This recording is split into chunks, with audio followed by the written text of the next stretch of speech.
صباح الخير، ازيكم؟ عاملين ايه؟ يا رب كلكم تكونوا بألف خير. النهارده بقى هنعمل طريقة للبامية جميلة جدا، ان شاء الله تعجبكم. اول حاجة بقى ما تنسيش تحطي لايك، وتعالوا نشوف المقادير بتاعتنا تبقى ايه. اول حاجه كده جبت حله وحطيت فيها معلقه سمنه، وبعدين هبدا احط البهارات الصحيحه بتاعتي اللي هي بقى ايه: ورق لورا وحبهان مستكه. هحط كمان كبابه صيني، قرنفل، اللي انتي بتحبيه كله. عايزه تحطي قرفه حطي، بس انا بصراحه ما بحبش في الشوربه بتاعه اللحمه قرفه يعني قوي، فانا استكفيت بالورق لورا والكلام ده كله. بعدين معايا طماطمايه وبصلايه. حلو كده. عايزه تحطي جزر حطي، عايزه تحطي كرفس حطي، زي ما انتي بتحبي اعملي. لكن انا يعني لكن انا استكفيت بالحاجات دي بس. تمام. هبدأ بقى اللحمة بتاعتي كنت شطفاها كده. تمام كده. ابدأ ان انا احطها تاخد صدمة. بجد يا جماعة، لما اللحمة او الفراخ بديها صدمة كده مع معلقة سمنة والبهارات والبصل والطماطم والكلام ده كله، بتديني شوربة جميلة جدا، بيكون طعمها تحفة. هبدأ بقى احط كمية اللحمة بتاعتي، طبعا الكمية اللي انت عايزاها. انا كان معايا 2 كيلو من اللحمة. احط كمان رشة من الفلفل الاسود، وهبدأ ان انا افضل اشوح فيها لغاية لما لونها كله يغير. وبعدين هبدأ احط المية بتاعتي اهو زي ما انتم شايفين كده. هبدأ ان انا اشوح فيها كده. ماما هتشوحها كويس. بعد ما اتشوحت معايا هنزل بالمية، واول ما هتغلي هبدأ ان انا احطها على نار هادية واسيبها تستوي براحتها، لان احنا بنحب اللحمة تكون مستوية قوي. اللي هي تكون مستوية، مش اللي هي بقت لا، مستوية حلوة يعني. تمام. وبعدين جبنا حلة، اللحمة طبعا غليت، حطيتها على نار هادية. جبنا حلة حطينا فيها معلقة سمنة حلوة ومعلقة من اللي حلوة كده. اللي بتدي طعم يا جماعة جميل جدا لأي طبيخ بتعمليه. عندي بقى بصلتين او بصلايه كبيره قطعتهم كده مكعبات كده على طول. هشوحهم. تمام. وانا بشوحهم هتشوفوا هنعمل ايه دلوقتي. لو وصلت لغايه هنا بقى ما تنسيش تحطي لايك، عشان الوصفه بجد هتعجبك جدا. اهو هبدا ان انا اشوح البصله كده كويس لغايه اما تاخد لون معايا خفيف. ماشي كده. طبعا ريحة اللية بقى مع السمنة مع الكلام ده كله طعمه تحفة. بصوا احنا بنفرز البامية زي ما انتم شايفين، لسه مطلعها من الفريزر دلوقتي حالا، وخضرة وجميلة وزي الفل. معايا معلقة سمنة كبيرة مع معلقة لية. وهبدأ احط البامية بتاعتي. انا هحط بامية تاني دلوقتي، ده كان كيس بامية. بصوا يا جماعة البامية خضرة، مش بتسمرني معايا.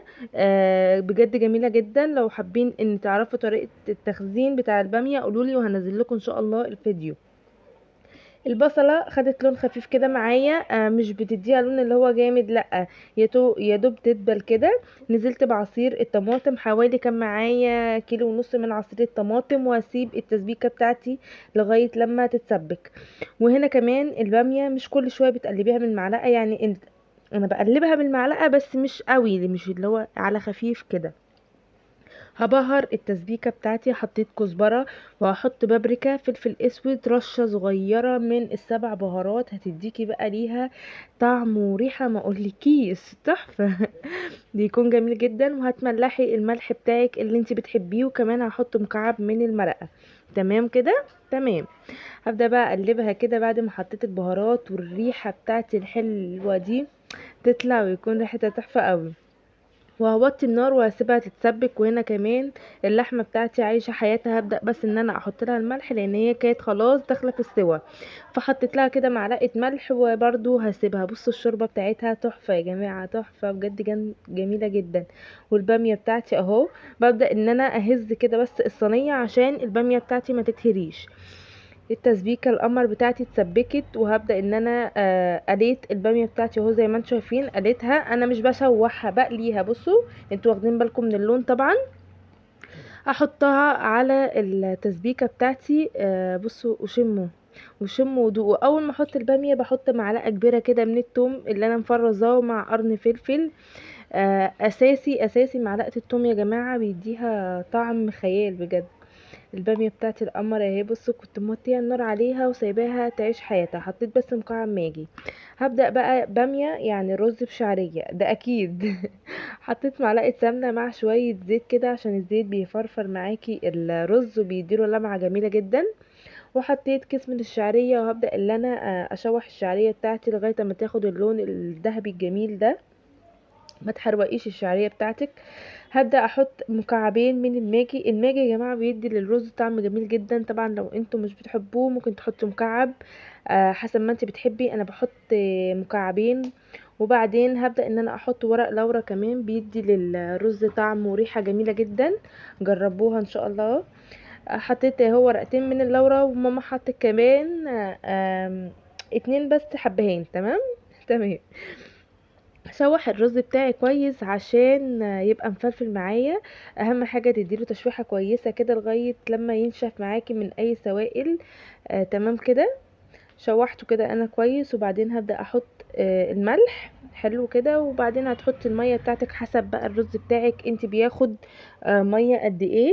انت بقى بياخد ميه زياده ميه قليله، انا بتاعي بياخد يعني ايه، شويه زياده شويه. تمام.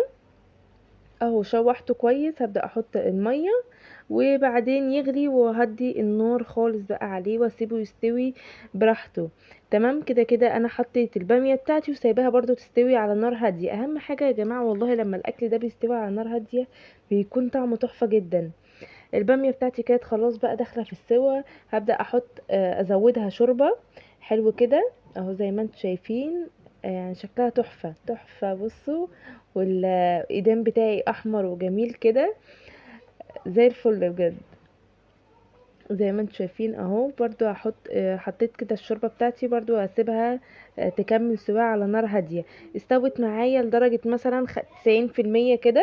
هبدا بقى احط اللحمه عشان اللحمه تاخد من طعم الباميه، والباميه تاخد من طعم اللحمه والكلام ده كله. تمام. حط كده اللحمه بتاعتي كلها. طبعا لو وصلت لحلة البامية القمر فلازم تحطي لايك يعني اكيد. زي ما انتم شايفين كده اهو. اهو هحط بقى اللحمة بتاعتي، كانت مستوية برضو، وكانت بصوا ملبن كده ملبن. كانت جميلة جدا. حطيتها كده اهي كلها زي ما انتم شايفين. والرز كان برضو غلي ووطيت عليه. تمام. انت بقى ممكن في المرحلة دي تعملي مثلا بتنجان وفلفل، بس احنا حبينا نغير فانا عملت بقى ايه، طبق سلطة كده خفيف وجميل ولذيذ وكله جميل. اهو حطيت اللحمه بتاعتي، وهبدا ان انا اسيبها بقى مع نفسها 10 دقايق وخلاص. جبت بقى ايه شويه شوربه، مكعب ماجي. معلش انا ماجي كتير بس معلش، شويه كزبره وحته توم. تمام كده. هنعمل بقى الملوخيه القمر بتاعتنا الخضراء. حطيت كده حته توم، شويه كزبره ومكعب ماجي. تمام. الميه غليت معايا.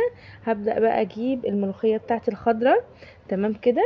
احطها في الشوربه، وهبدا ان انا على طول قلبي قلبي، ما بتاخدش اي وقت منك. بصوا كانت جميله جدا، وطعمها بصراحه كان تحفه. طعمها كان جميل جدا. بصوا زي ما انتم شايفين بقى. هبدا ان انا اقلب كده الملوخيه. طبعا هي بتعمل معانا ريم ابيض كده شويه، بس عادي شيليه بالكبشه مش هيحصل اي حاجه.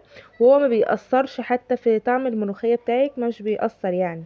تمام. هبدأ ان انا اقلبها كويس كده زي ما انتم شايفين اهو. بصوا، وده سمكها كان جميل جدا، ولا تقيل ولا خفيف، كان سمكها تحفة.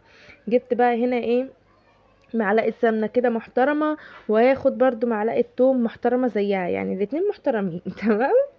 هبدأ ان انا اقلي التومة بتاعتي بقى عشان الطشة بتاعت الملوخية وجمالها.